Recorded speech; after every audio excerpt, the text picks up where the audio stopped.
Hey, je suis à changer belle femme. Là, on va faire des femmes.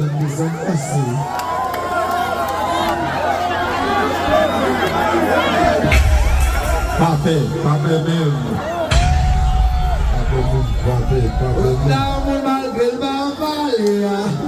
Hey, what's up? What's up, G? Regardez. On bisou. On parle.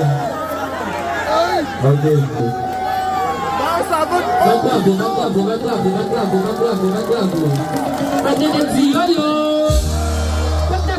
Va